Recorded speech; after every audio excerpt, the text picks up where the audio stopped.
দেখতে দেখতে সব পুজো কেটে গেল। আর সব পুজো কেটে যাওয়া মানেই শীতের শুরু। আর শীতের শুরু মানেই চলো কোথাও একটু ঘুরে আসি। আর সেটা যদি হয় একদিনের ট্রিপ, তাহলে তো আর কোনো কথাই নেই। আমাদের হাতে যে এখন সময় বড়ই কম। আজ সেই রকমই একটি ছোট্ট ট্রিপের ভিডিও শেয়ার করব তোমাদের সাথে। জার্নিটা শুরু করেছিলাম ভোর 5:30 শেওড়াফুলি থেকে।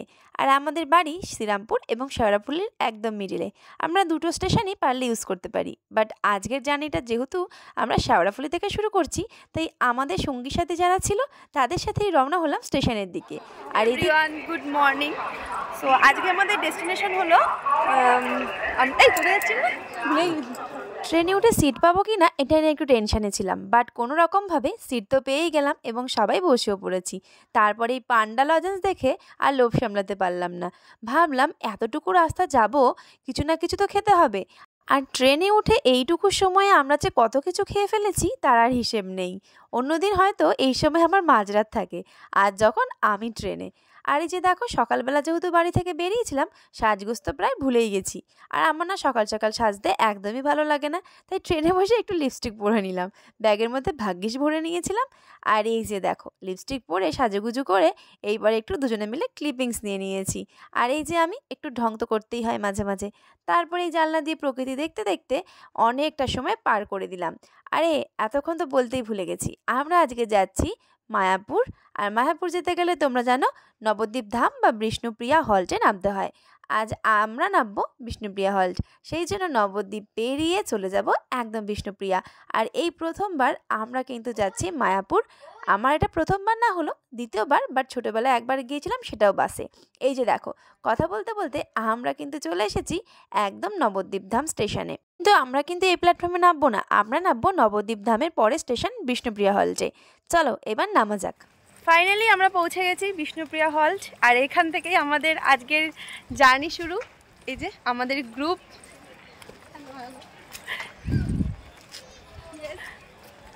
সো আমরা আজকে 4 জন আছি। আর আমাদের 4 জনের গ্রুপটা ভীষণ সুন্দর, মানে শর্ট ট্রিপের জন্য মেনলি, কারণ আমরা এখন ওদের সাথে লং ট্রিপে জয়েনই করতে পারছি না। তো কারণ হঠাৎ করেই একদিন দুদিনের শর্ট ট্রিপেই আমরা যেতে পারি, এই গ্রুপটাতে জয়েন করতে পারি। তো এটা আমাদের ভীষণই ভালো একটা গ্রুপ, আর ভীষণ ভালো এনজয় হয় এই গ্রুপের সাথে। তো চলো আজকে জার্নি আমাদের শুরু হচ্ছে। আর দেখা যাক যে আমরা আজকে কোথায় কোথায় ঘুরি আর কি কি দেখি, সেগুলো অবশ্যই তো শেয়ার করবো তোমাদের সাথে। আর এখন মোটামুটি 8:10, বাট রোদ্দুর দেখেছো? অথচ যখন আমরা ভোরবেলা বাড়ি থেকে বেরিয়েছিলাম কতটা ঠান্ডা লাগছিল, স্টোল গায়ে দিতে হয়েছিল রীতিমতো। আর এখন এত গরম, মানে এই এখনই, বাট এরপর আরও তো টেম্পারেচার বাড়বে। চলো যাওয়া যাক। স্টেশনের বাইরে দেখলাম অনেক টোটো দাঁড়িয়ে রয়েছে, এবং আমরা আজকে নবদ্বীপ ধামের কয়েকটা দর্শনীয় মন্দির ঘুরে দেখব, সেই জন্যই এই বিষয়ে কথা বলছিলাম। বাট তার মধ্যে একটা বিরাট ঝামেলার সৃষ্টি হয়েছিল, সেই সব আর তোমাদের সাথে শেয়ার করতে পারলাম না। বাট ওই যে ঝামেলার সময় হোক বা আনন্দের মুহূর্ত, আমি কিন্তু বেশিরভাগ সময় ক্যামেরাবন্দি করতে ভুলেই যাই বেশিরভাগ জিনিস। যাই হোক, তবুও আমরা খাওয়া দাওয়া সেরে নিলাম টোটোতে ওঠার আগেই, এবং তারপর এবার আমরা ঘুরে দেখব নবদ্বীপ ধামের কয়েকটা দর্শনীয় স্থান। আর এইগুলো দেখতেই বেশ ভালো লাগছিল, কারণ কত পুরনো বাড়ি, কত পুরনো মন্দির। প্রথমেই দেখছিলাম আমরা সোনার গৌরাঙ্গ, যেখানে কিন্তু ফোন একদমই অ্যালাউ ছিল না। বেশিরভাগ মন্দিরগুলোতেই কিন্তু ফোন অ্যালাউ ছিল না, তো সেই জন্যই আমি কোনো রকম জিনিস মানে শেয়ার করতে পারিনি, আর চাইও নি হয়তো। যেখানে যেটা নিয়ম সেখানে সেটা মেনে চলা ভালো। এইখানে দেখো, এই যে একটা কুল গাছ ছিল, এটা 500 বছর পুরনো। হয়তো যারা এর আগে মায়াপুর বা নবদ্বীপ গিয়েছো তাদের কাছে এগুলো খুবই পরিচিত, কিন্তু আমি তো প্রথমবারই বলতে পারো। তো সেই জন্য আমার এগুলো খুব ভালো লাগছিল। আর বিশেষ করে না, মায়াপুর বা নবদ্বীপে গেলে সবার এই গোপী ড্রেসগুলো দেখতে খুব ভালো লাগে। আমারও খুব ভালো লাগছিল, ভাবছিলাম যে একটা গোপী ড্রেস কিনবো। কিন্তু ওই যে আবার কবে বৃন্দাবন যাব বা আবার কবে মায়াপুর যাব, এইটা ভাবতে ভাবতেই আর কিনে ওঠা হলো না। আর আমরা যেহেতু ছিলামও না, আর বেশিরভাগ টাইমে না রিলস তো খুব একটা করা হয় না, সব জায়গায় সব জিনিসটা মানায় না, তো সেই জন্য। এখানে দেখো একটা বড় ঘর ছিল, আর এখানে ও টাকা ফেলছিল। তারপর আমি একটি ছোট্ট ভিডিও নিয়ে নিলাম, মানে আমায় বললাম একটু করে দাও, তো এরকমভাবেই। বাট ওখানে তো আর বেশি ভালোভাবে যেটা আমরা নর্মালি ঘুরতে গেলে করি, সেটা তো ধর্মীয় স্থান বা দর্শনীয় স্থানগুলোতে হয়ে ওঠে না। তো আমি চাইও না, আমার খুব একটা বেশি ভালো লাগে না এই জিনিসগুলো।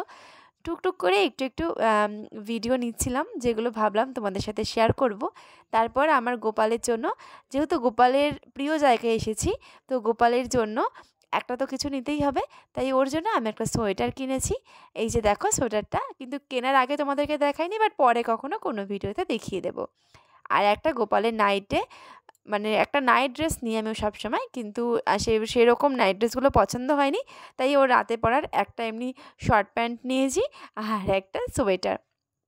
আর এখানে দেখো চাবি রিংগুলো কি ভালো লাগছিল না, আর আমিও দেখে ভালো লাগছে দেখে দুটো চাবি রিং নিয়ে নিলাম। এই যে বিশেষ করে এইটা আমার খুব ভালো লাগছিল, কৃষ্ণ স্কুটিতে চেপে যাচ্ছে, তাই আমিও ভাবলাম যে আমিও এটা আমার স্কুটিতে লাগাবো, তাই এই দুটো গোপাল কিন্তু নিয়ে নিয়েছি। এগুলো হচ্ছে চাবির রিং, আর রেখে দেবো, পরে কখনো লাগাবো চাবিতে প্রয়োজন হলে। আর এখানে গুপ্ত বৃন্দাবন ছিল, সেগুলো লাইটিংয়ের মাধ্যমে দেখানো হচ্ছিল, তাই ওইগুলো আমি অল্প করে ক্যাপচার করেছি। এটা না একটা আন্ডারগ্রাউন্ড একটা মন্দির ছিল, সব মন্দিরের নাম তো মনে নেই, তো এই মন্দিরটার আন্ডারগ্রাউন্ডে এই গুপ্ত বৃন্দাবনটা ছিল। এটা দেখতে ভালো লাগছিল, যেটা আমরা পুরীতে গুপ্ত বৃন্দাবন দেখেছি, এটা এখানে এরকম আলোর মাধ্যমে ফুটিয়ে তোলা হয়েছে, আলোগুলো চেঞ্জ হচ্ছিল, দেখতে দেখতে কিন্তু ভালো লাগছিল, বেশ ভালো লাগছিল। তারপর এই মন্দির থেকে আমরা বেরিয়ে যাব, যেহেতু এটা নিচের দিকে সিঁড়িতে ছিল, তো সেই জন্য বেরোনোর সময় দেখো আরেকজন, এই যে ওনাকে কেউ একটা খেতে দিয়েছে, সে দিব্যি প্রাণ ভরে খাচ্ছে, আর আমাকে তো সবাই বারবার বলছিল যে ফোন সাবধান, চশমা সাবধান, ওরা নাকি চশমা নিয়ে পালিয়ে যায়। আর এইখানে দেখো এটা ছিল বিষ্ণুপ্রিয়া দেবীর বাপের বাড়ি, আর দেখেই মনে হচ্ছিল খুব একটা রক্ষণাবেক্ষণ হয় না, আর যেহেতু রক্ষণাবেক্ষণ খুব একটা হয় না, তো সেই জন্য মানে জায়গাগুলো খুব একটা সংস্কার করা নেই। অন্য বাড়িগুলো যেরকম দেখেছিলাম, এটা তার থেকে একটু আলাদা। অন্য জায়গায় যেমন এন্ট্রি ফিস ছিল, বাট এটাতে একদমই এন্ট্রি ফিস নেই, দেখেই বুঝতে পারছো ভগ্নপ্রায় অবস্থা। কিন্তু এত প্রাচীন ঐতিহ্য এগুলোর সাথে জড়িয়ে রয়েছে, এই বাড়িগুলোর সাথে মেনলি জড়িয়ে রয়েছে, যে এইগুলো রক্ষণাবেক্ষণ করা সত্যি ভীষণ দরকার।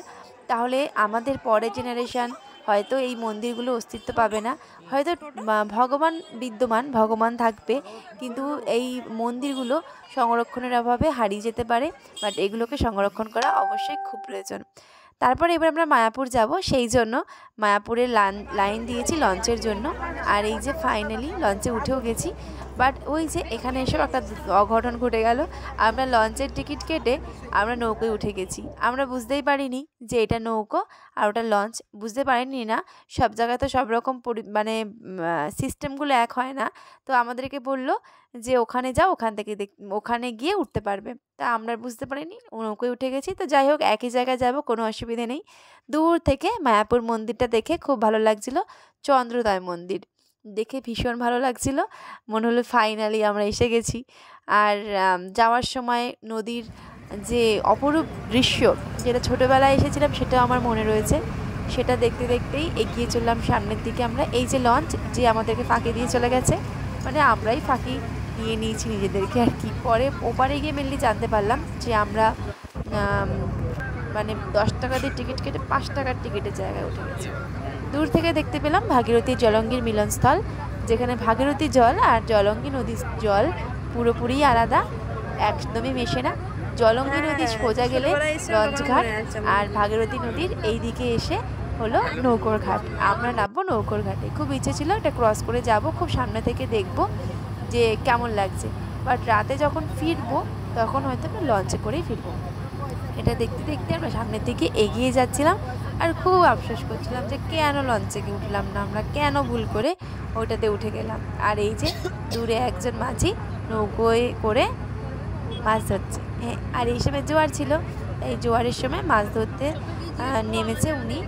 আর এই যে দেখো আমরা মোটামুটি ঘাটে এসেই গেছি, এইবার আমরা ঘাট থেকে নামবো, আর তারপর আমরা এগিয়ে যাব মায়াপুরের ইস্কনের মন্দির দর্শন করতে। ফাইনালি আমরা এখন নদী পেরিয়ে নবদ্বীপ থেকে মায়াপুরে চলে এসেছি, তাই না? এই এখানে অনেক ছোট, দেখো নদীটা সরুটা, দেখো ওইদিকে ইয়েটা বেশি ছিল, ফোনে ইঞ্জিন লাগানো হচ্ছে।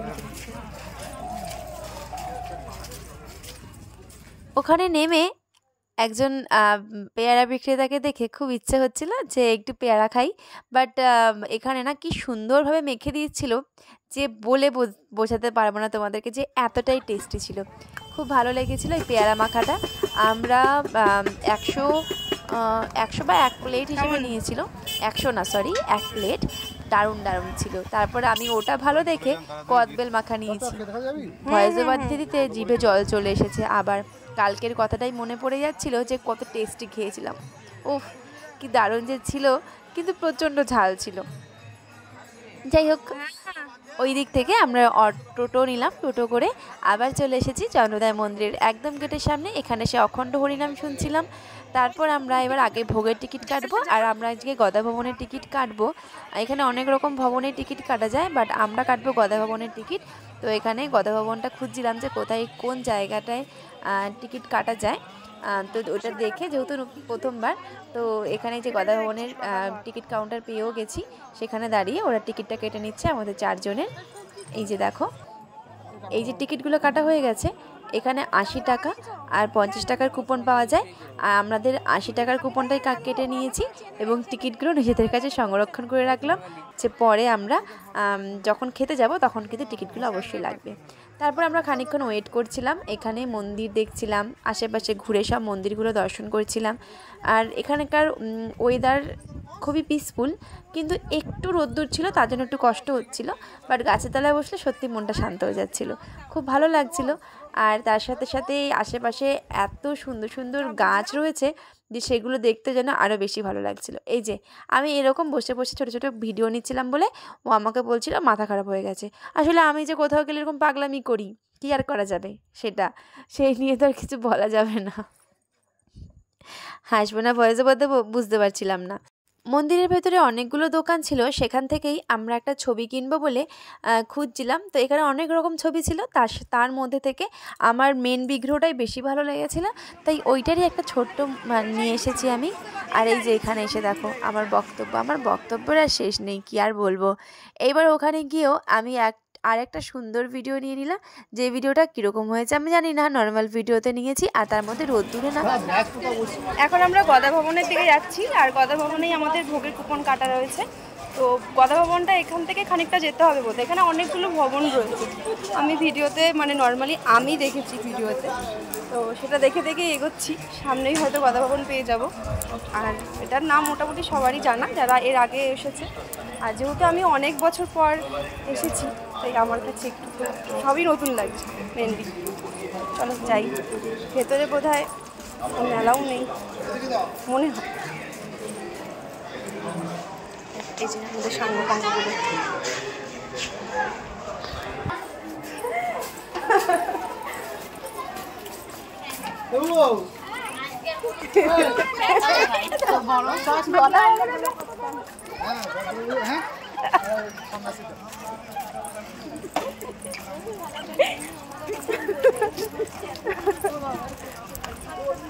এখানে একটা 4 হুইলার পার্কিং স্পট বোধ হয়। সবাই এখানে চাচ্ছে, তারা গাড়ি নিয়ে এসছে, তারা গাড়ি পার্কিং করেছে। দেখি এবার এখান থেকে গদা ভবন কতটুকু যেতে হয়। যেহেতু অচেনা জায়গা, তো একটু অসুবিধা হচ্ছে, সবাইকে জিজ্ঞাসা করেই যেতে হচ্ছে। চলো দেখি। সবাই বেশিরভাগই বোধহয় গদা ভবনেরই ভোগের কুপন কাটে, আরও অনেক রয়েছে, বাট গদা ভবনের রিভিউটা ভালো। দেখা যাক আমরা কীরকম প্রসাদ পাই।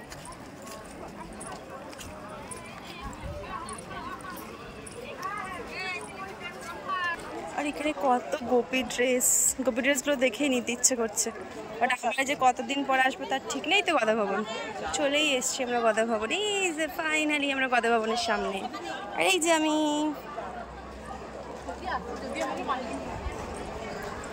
সুন্দর জায়গাগুলো না, চারিদিক এখান থেকে মন্দিরটা খুব সুন্দরভাবে দেখা যাচ্ছে। দেখো কি সুন্দরভাবে দেখা যাচ্ছে মন্দিরটা এখান থেকে।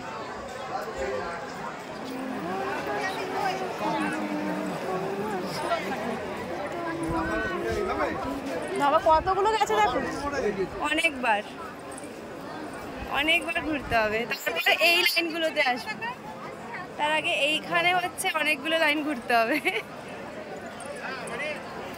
যাবো আসবো তারপর ভেতরে গিয়ে আমরা তো প্রসাদ খেলাম, সেখানে আর ফোন বের করা হয়নি, তাই কোনো রকম ভিডিও নিইনি। আর এই যে এই ভবনে আমরা খানিকক্ষণের জন্য বিশ্রাম নেওয়ার জন্য একটু রুমটা ভাড়া নিয়েছিলাম, কারণ হচ্ছে তখন আর ভালো লাগছিল না আমাদের শরীর। এরপর 4টের সময় মন্দির খুলবে, তাই 4টে অবধি আমাদেরকে অপেক্ষা করতে হবে। তো 4টে অবধি অপেক্ষা করার পর কিন্তু আমরা ফাইনালি মন্দিরের ভেতরে ঢুকবো এবার। আর সেই জন্য বাইরেটা একটু কেনাকাটা ছিল, সেখানেও এসেছিলাম। আর এখানে বসে বসে হালকা করে একটু মন্দিরের ভিডিওটা নিয়েছিলাম। এরপর আমরা মেন মন্দিরের দিকে মানে শ্রী মন্দিরের দিকে যাচ্ছি এগিয়ে। সেখানে গিয়ে যেতে যেতে দেখলাম রাস্তায় অনেকে মানে ভেতরে যারা থাকে তারা খুব সুন্দরভাবে রঙ্গোলি দিচ্ছিল।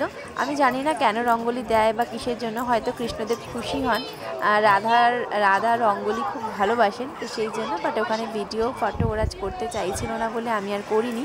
বাট এইরকম রঙ্গোলি কিন্তু অনেক জায়গায় দিচ্ছিল, রাস্তার মধ্যেও আমি দেখেছি। তারপর আরতির সময় এসে গেছে, আর যেহেতু ভেতরে ফোন অ্যালাউ নেই, তাই ফোনের কোনো রকম ভিডিও তো নেওয়াই যাবে না। আর এখানে দেখো পরিক্রমা বেরিয়েছিল, ঠাকুরের পরিক্রমার সাথে সাথে আমরা এগিয়ে চলেছিলাম, কারণ আমরা এবার বাইরের দিকে যাব। কারণ ফিরতে হবে আবার নবদ্বীপ থেকে আবার স্টেশন থেকে আবার বাড়ি। আর এই যে রাতের মায়াপুরের মন্দির, শ্রী মন্দিরকে আমরা টাটা বাই বাই করে এবং চন্দ্রোদয় মন্দিরকে টাটা বাই বাই করে এবার আমরা এগোচ্ছি সামনের দিকে। আর এখানে ঠাকুরের আরতি হচ্ছে আর সাথে হরিনাম, খুব ভালো লাগে। আর মেনলি মায়াপুরে সবাই এই জন্যই আসে যে কৃষ্ণ নাম জপ করলে মন পবিত্র হয়, কৃষ্ণ নাম জপ করলে মন শান্ত হয়। হয়তো আমরা মন থেকে এতটাও কৃষ্ণ ভক্ত হতে পারিনি বা কৃষ্ণ নাম নিতে পারি না, তার জন্য আমাদের মন সত্যি পাপে পরিপূর্ণ। মন্দির থেকে বেরিয়ে আমরা একটা টোটো নিয়ে এইবার যাচ্ছি ঘাটের দিকে, কারণ ওখান থেকে লঞ্চে করে আবার যাব আমরা নবদ্বীপ। আর এই যে টোটোতে বসে আছি, এখানে দুটো সিটগুলো একটু অন্যরকম দেখছিলাম।